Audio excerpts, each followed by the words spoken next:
फीके के घर के सामने एक नई चमकती हुई गाड़ी खड़ी थी। सारे गांव में इसका चर्चा था। जाने कौन मिलने आया था। मैं जानता था फीका पहली फुर्सत में आकर मुझे सारा माजरा ज़रूर सुनाएगा। वही हुआ। शाम को बैठक में आकर बैठा ही था कि फीका चला आया। हाल चाल पूछने के बाद कहने लगा, साहब जी, कई साल पहले की बात है, आपको याद है? मासी नूरा होती थी जो भट्टी पर दाने भुना करती थी, जिसका एक को एक पुत्र था, वकार। मैंने कहा, हाँ यार, मैं अपने गांव के लोगों को कैसे भूल सकता हूँ। अल्लाह आपका भला करे साहब जी। वकार और मैं 5वीं जमात में पढ़ते थे। स्कूल में अक्सर वकार के पेट में पीड़ रहती थी। साहब जी कोने लगा रोता रहता था। मास्टर जी डांट कर घर भेज देते थे कि जा हकीम को दिखा और दवाई ले। एक दिन मैं आधी छुट्टी के वक्त वकार के पास बैठा था। मैंने अम्मा के हाथ का बना हुआ पराठा और अचार खोला।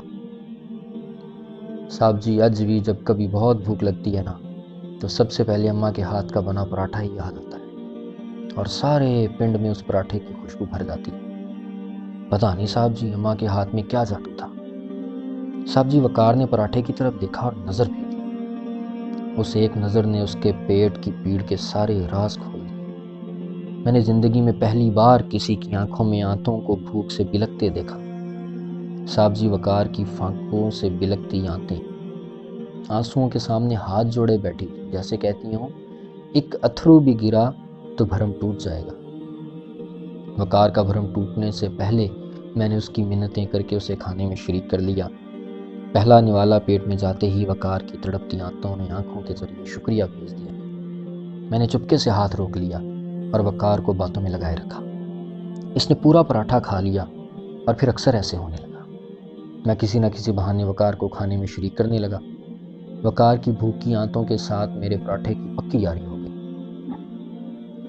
और मेरी वकार के साथ खौरे किसकी यारी ज़्यादा पक्की थी। मैं स्कूल से घर आते ही भूख भूख की खप मचा देता। एक दिन अम्मा ने पूछ ही लिया, पुत्र, तुझे साथ पराठा बना कर देती हूँ, खाता भी है कि नहीं? इतनी भूख क्यों लग जाती है? मेरे हाथ पैर फूल जाते हैं। आते साथ भूख भूख की खप मचा देता है, जैसे सदियों का भूखा हो। मैं कहाँ कुछ बताने वाला था साहब जी, पर अम्मा ने उगलवा कर ही दम लिया। सारी बात बताई। अम्मा तो सुनकर बिलक पड़ी और कहने लगी, कल से 2 पराठे बना दिया करूँगी। मैंने कहा, अम्मा, पराठे 2 हुए तो वकार का भरम टूट जाएगा, मैं तो घर आकर खा ही लेता हूँ। साहब जी, उस दिन से अम्मा ने पराठे के वल बढ़ा दिए और मक्खन की मिकदार भी। कहने लगी, वो भी मेरे जैसी माँ का पुत्र है। ममता तो बकरी बकरी नहीं होती फीके, माएँ वक्खो वक् हुई तो क्या हुआ। मैं सोच में पड़ गया। 5वीं जमात में पढ़ने वाले फीके को भरम रखने का पता था।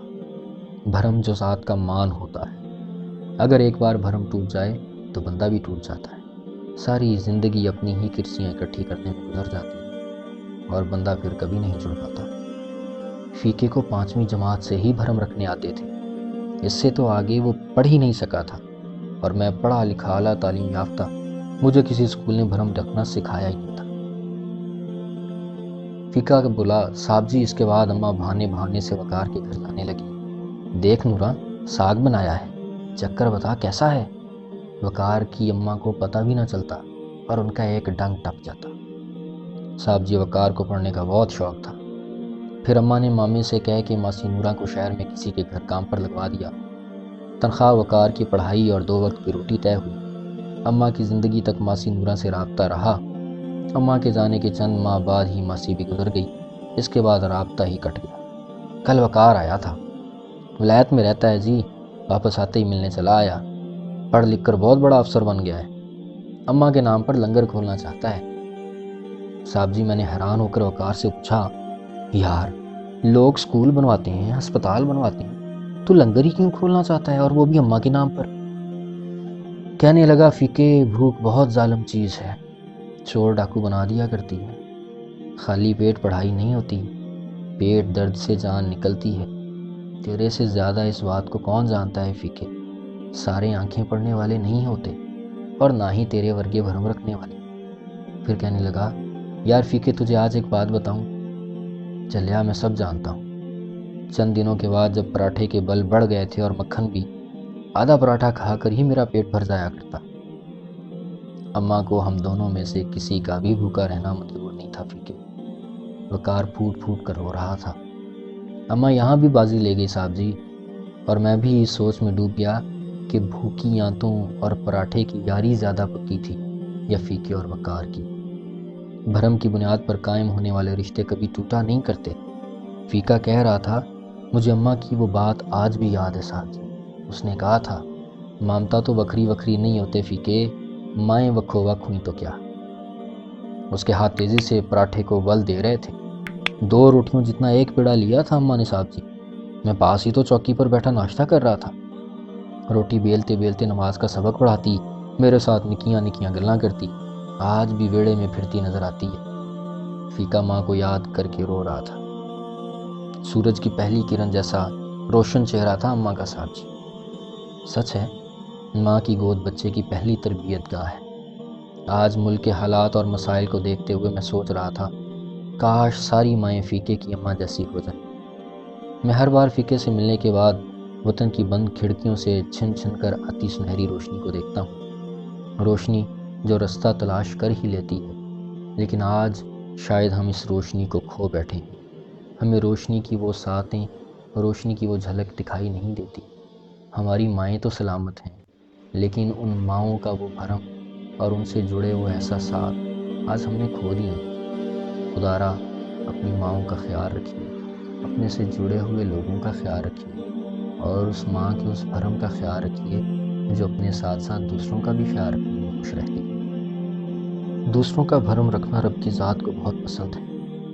اللہ خود بھرم رکھنے والا ہے، اور وہ ہم سے بھی یہی چاہتا ہے کہ ہم بھی دوسروں کا بھرم رکھیں۔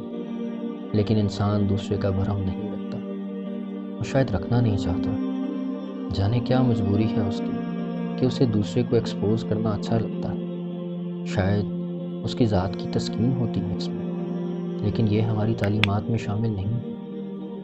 ہماری مائیں ہماری تربیت کی پہلی درسگاہ ہیں، اور کوئی ماں اپنے بچے کو ایسا نہیں سکھاتی کہ وہ اپنی مسافتوں کو، اپنی منزلوں کو پانے کی خاطر، اپنے آپ کو دوسروں سے آگے لے جانے کی خاطر دوسروں کا بھرم رکھنا چھوڑے، دوسروں سے ناتا توڑ لے، دوسروں سے منہ موڑ لے۔ یہ بھرم ہی تو ہے جو ایک انسان کو مدد کی خاطر دوسرے انسان کے در تک لے جاتا ہے۔ اور آپ پر اللہ تعالیٰ کا یہ انعام ہے کہ اگر کسی کی ضرورت آپ سے وابستہ ہو جائے اور آپ اس ضرورت کو پورا کرنے کا سبب بن جائیں۔ یاد رکھیے، جس دن یہ بھرم نام کا احساس اس دنیا سے اٹھ گیا، اس دن سب انسان ایسی حالت میں آ جائیں گے کہ کوئی کسی دوسرے کو دیکھنا پسند نہیں کرے گا، اسے اچھا نہیں لگے گا دوسرے کو دیکھ۔ اس بھرم کے اٹھا لیے جانے سے پہلے اس نعمت کی قدر کریں، اپنی ماؤں کا خیال رکھیں، ان کی دی ہوئی تربیت کی لاج رکھیں، لوگوں کا بھرم رکھیں۔ یقین کیجئے اسی میں ذات کا عرفان ہے، اسی میں اللہ کی پہچان ہے۔ ان کی مدد کیجئے، ان کے کام آئیے، ان کا بھرم رکھیے، ان کے ساتھ ویسا ہی سلوک کیجئے جیسا آپ اپنے ساتھ چاہیں گے کہ کیا جائے۔ تکمیل کے اس پلیٹ فارم سے میں ہوں عثمان۔ اپنا اور اپنے سے جڑے لوگوں کا خیال رکھیے۔ انشاءاللہ تعالیٰ ملتے ہیں جلد ہی اور کسی نئی اچھی بات کے ساتھ۔ میں ہوں عثمان۔ اللہ حافظ۔